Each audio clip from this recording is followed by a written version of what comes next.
মাদকের টাকার জন্য নিজের বসতঘরে আগুন দিলেন পটুয়াখালীর এক যুবক।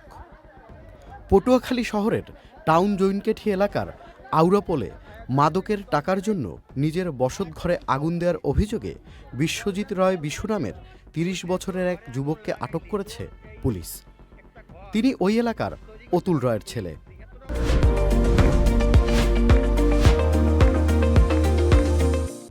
রোববার সকালে পারিবারিক কলহের জেরে তিনি ঘরে আগুন ধরিয়ে দেন।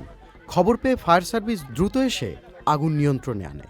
পরে স্থানীয়রা তাকে আটক করে রাখলে পুলিশ ঘটনাস্থলে গিয়ে উদ্ধার করে থানায় নিয়ে যায়। সদর থানার ওসি মোহাম্মদ মনিরুজ্জামান জানান, পরিবারের পক্ষ থেকে অভিযোগ পেলে আইনগত ব্যবস্থা নেওয়া হবে। Tanvir Limon, channel I.